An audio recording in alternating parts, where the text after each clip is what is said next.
I'm better at this than I used to be. For years, I've thought about doing a solo, primitive backcountry camping trip. And for just as long, I've talked myself out of it. Not ready, not skilled enough, not yet.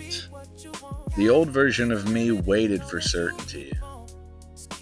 But I'm done waiting. I've done hard things before. I've been alone in unfamiliar places, figured it out as I went, and came out stronger on the other side. This is no different. So I'm going, not because I feel fully prepared, but because I don't. Because I want to trust myself out there, with nothing but what I bring and what I know.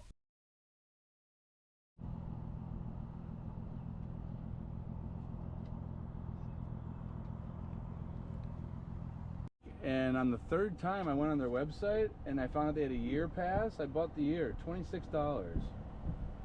I'm like, I'm never paying ever again. Like $6 a pop? That's too much. About 5 years ago, I came across the idea of a vision quest. Time alone, out in nature. No noise, no distractions, no comfort, no one else. Just you and whatever shows up when there's nothing left to hide behind. Ever since then, I've wanted to try it for myself. Not somewhere far off, just yet, but here in my own town first.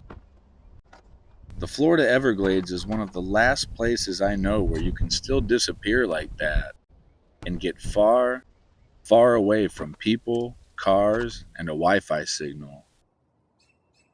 And this wildlife management area here in Punta Gorda, this is my first step toward it.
Spending time with indigenous cultures around the world has changed the way I see this.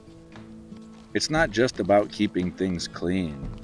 It's about respect for the land and for the people who lived with it long before we ever showed up.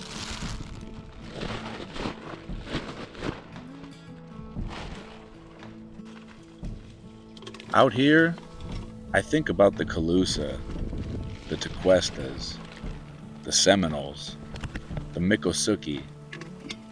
This was their home. And the least I can do is move through it with respect and intention, taking only what I need, leaving no trace, and doing my best to leave it better than I found it.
I just went to take a sip of water and I wiped my mouth and didn't look first.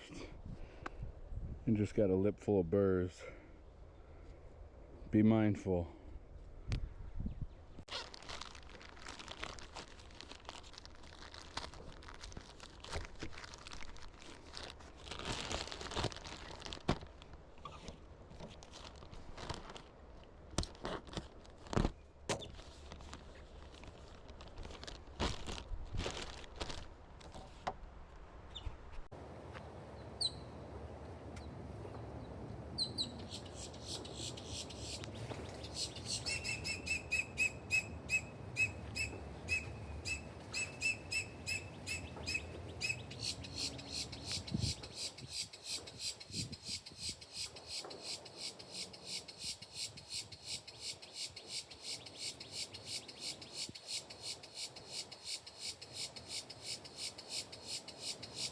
My brother and I watch a lot of survival shows, specifically Alone. It's the same pattern every episode: shelter, water, and fire. Well, I had shelter. I brought plenty of water. But fire was the only thing I couldn't fit into my backpack. And without it, your day is over when the sun goes down. But out here, fire isn't just survival.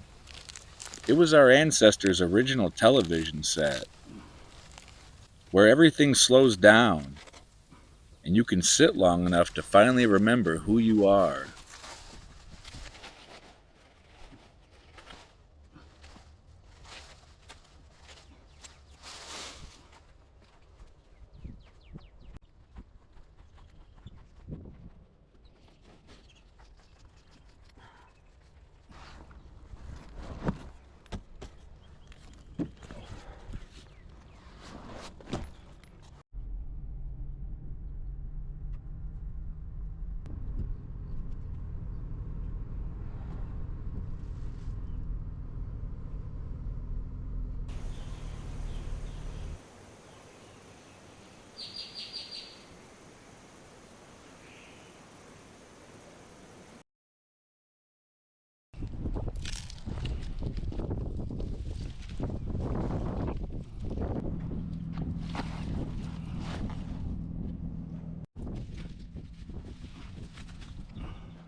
I knew the basics. Start small, build it up, give it something to catch. But I'd never really had to rely on it like this. Sure, I'd made fire before, out in Africa with the Maasai tribe, with nothing but a machete and a stick. But this was totally different. Out here, it wasn't for fun or demonstration. It wasn't for show. It was the difference between sitting in the dark or not. I'd watched enough, read enough, and I told myself I was ready. I just wasn't sure if it was actually gonna work.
It worked.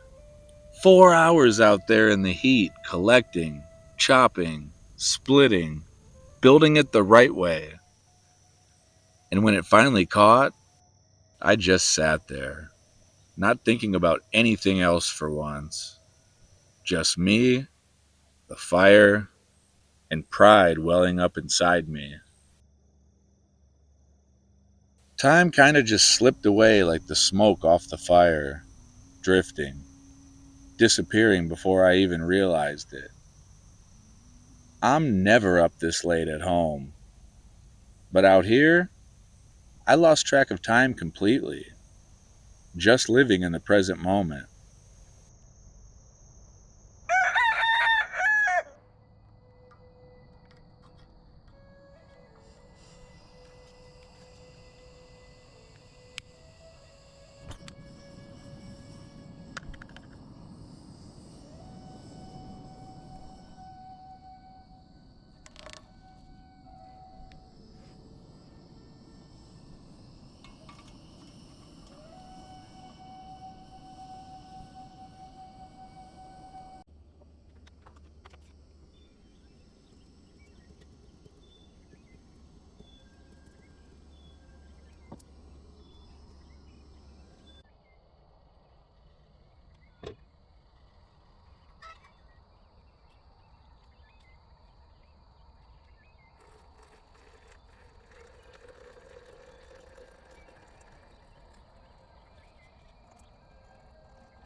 I was eager to get my camp secured so that I could get out on the lake.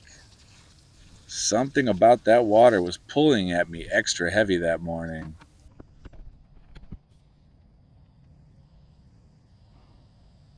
I'd been thinking about this place for a while, visualizing it, wondering what kind of massive trophy bass live here. And that morning, she was dressed to impress. Wind just touching the surface, breaking it up into soft, moving ripples. The sunlight dancing across it in glistening ribbons. The reeds stood quiet, barely shifting, and the whole place felt open, like it was offering itself up without saying a word. I imagined if there was a Valhalla for bass fishermen, it would look just like this. Webb Lake is a vast, wind-ruffled stretch of water, grayish-blue under the sun, pushed up against reeds the color of Dijon mustard, and cattails rising like the masts of sunken sailboats. It sits low and wide beneath a sky that goes on forever, clouds drifting slow like they've got nowhere else to be. Kinda like me.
I was watching a video the other day, someone's channel locally, and they said if you get to the boat ramp before anyone else, throw a few casts here because the fish haven't been fed yet. So let's see if that works.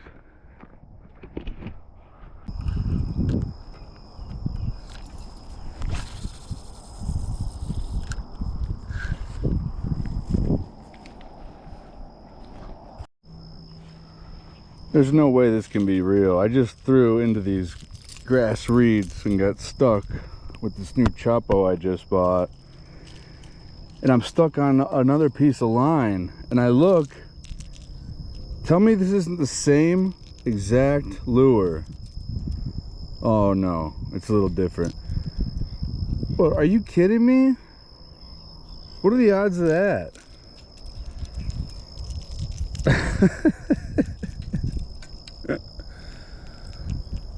First cast at the boat ramp didn't yield a bass, but wow, that's wild.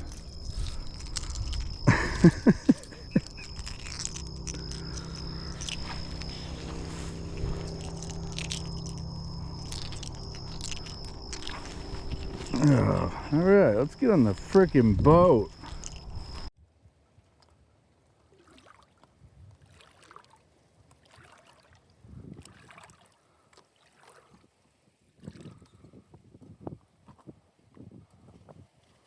I was so excited to try this place.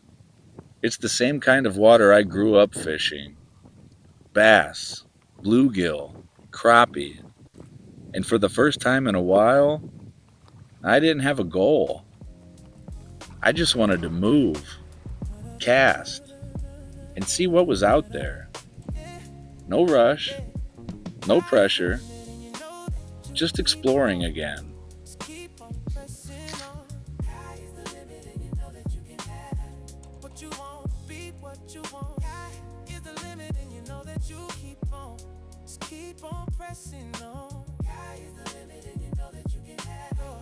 You won't be what you want.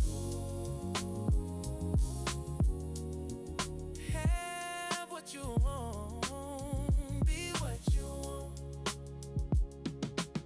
Sky is the limit.